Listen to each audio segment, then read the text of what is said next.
పశు వైద్యశాల assistant director Nagaraju media ద్వారా చెప్పిన వివరాల ప్రకారం జూలై 6వ తేదీ ప్రపంచ జూనోసిస్ దినోత్సవం సందర్భంగా తమ ఆసుపత్రి నందు ర్యాబిస్ వ్యాధి నివారణ టీకాలు వేసినట్లు తెలిపారు. అలాగే జంతువులు మనుషులను కరవడం వల్ల సంభవించే వ్యాధుల గురించి తెలిపి అవి కలిసిన వెంటనే నిర్లక్ష్యం చేయకుండా డాక్టర్ని సంప్రదించి టీకాలు తప్పనిసరిగా వేయించుకోవాలని ఆయన చెప్పారు.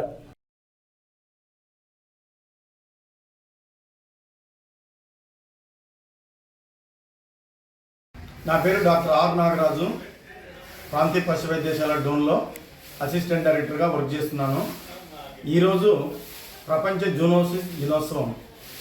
ఈ ప్రపంచ జూనోసిస్ దినోత్సవం జరుపుకోవడానికి ముఖ్య కారణం ఏంటంటే, లూయిస్ పాస్చర్ అనే శాస్త్రవేత్త 1885 సంవత్సరంలో జూలై 6వ తారీఖున పిచ్చి కుక్క కాటుకు గురైన చిన్న బాలునికి పిచ్చి కుక్క కరిచిన అందుకు అతన్ని టీకా కనుక్కొని విజయవంతం చేసినందుకు ఆ రోజు నుంచి ప్రపంచవ్యాప్తంగా ఈ యొక్క జూనోటిస్ డేను జరుపుకోవడం జరుగుతుంది. ముఖ్యంగా జూనోటిక్ వ్యాధులు అంటే పశువుల నుంచి మనుషులకు, మనుషుల నుంచి పశువులకు సంక్రమించే వ్యాధులను జూనోటిక్ వ్యాధులని పిలుస్తారు. దీంట్లో ముఖ్యంగా 180 రకాల వ్యాధులు ఉన్నాయి. ఇవి జూనోటిక్ వ్యాధులు. ముఖ్యంగా ఏంటంటే జూనోటిక్ వ్యాధులు ముఖ్యంగా రేబీస్ వ్యాధి అనేది చాలా ప్రమాదకరమైనది. ఇది మన ఒక కుక్కల్ని అనుకుంటాం, కానీ పిల్లుల్లో కూడా ఉంటుంది, కోతులలో కూడా ఉంటుంది ఇది. కాబట్టి చాలా ప్రజలు చాలా జాగ్రత్త వహించి ఏమన్నా కానీ ఏ కుక్క కరిసినా కూడా, మంచి కుక్క కరిసినా కానీ పిచ్చి కుక్క కరిసినా కానీ ఖచ్చితంగా వాళ్ళు మన హాస్పిటల్కి వెళ్ళి ఈ యొక్క నివారణ టీకాలు ఖచ్చితంగా వేయించుకోవాల్సిందికి మనకు ప్రజలందరికీ విజ్ఞప్తి చేస్తున్నాను.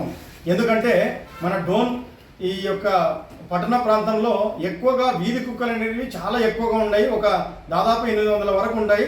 కాబట్టి దానికి చర్యలు తీసుకొని ఇటువంటివి రాకుండా తీసుకోవాలని నేను మనవి చేస్తున్నాను.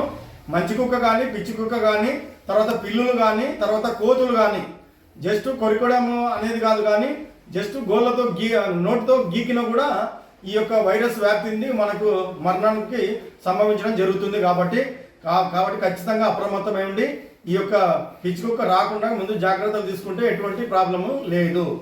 అదేవిధంగా ముఖ్యంగా ఈ బ్రూసెలోసిస్ వ్యాధి, ఇది ఎక్కువగా ఎవరికి వస్తుంది అంటే పశు వైద్యశాలలో పనిచేసే సిబ్బందికి కానీ, తర్వాత గొర్రెల పెంపకదారులు ఎప్పుడు అక్కడ అడవులలో ఉంటారు, గొర్రెలతో సహవాసం చేసుకుంటూ ఉంటారు. కాబట్టి వాళ్ళు ఏం చేస్తారంటే ఏదన్నా ఈ యొక్క బ్రూసెలోసిస్ వ్యాధి మన 7 నెలలు 8 నెలల దాంట్లో ఈసుకపోవడం జరుగుతుంది.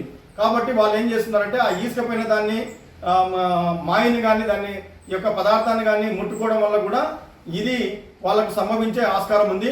మేము పరిశీలించిన ప్రకారము గొర్రెల పెంపకదారులకు ఎక్కువగా ఈ యొక్క బ్రూసెలోసిస్ వ్యాధి ఉంది. కాబట్టి సరైన జాగ్రత్తలు తీసుకొని దానికి అటువంటి లేకుండా చేసుకోవాల్సిందిగా ప్రజలందరికీ, గొర్రెల పెంపకదారులకు, మన పాడి రైతులకు కోరుకుంటున్నాం. సార్, ఈ జంతువులు కొరకడం వల్ల ఈ టీకాలు ఎక్కడ దొరుకుతాయి సార్? మీకు డోన్లో నియోజకవర్గ ప్రజలకు తెలియజేయాలి. ఈ టీకాలు కరిచినప్పుడు, మనుషులకు కరిచినప్పుడు మన గవర్నమెంట్ మెడికల్ హాస్పిటల్లో, ప్రజా వైద్యశాలలో కూడా అన్ని వేళల్లో అవైలబిలిటీ ఉంటాయి. కాబట్టి రైతులు ఈ అవకాశాన్ని సద్వినియోగం చేసుకోవాల్సిందిగా అందరికీ రిక్వెస్ట్ చేస్తున్నాం.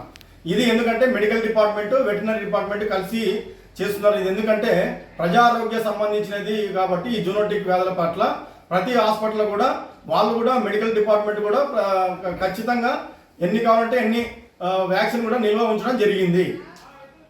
Okay sir.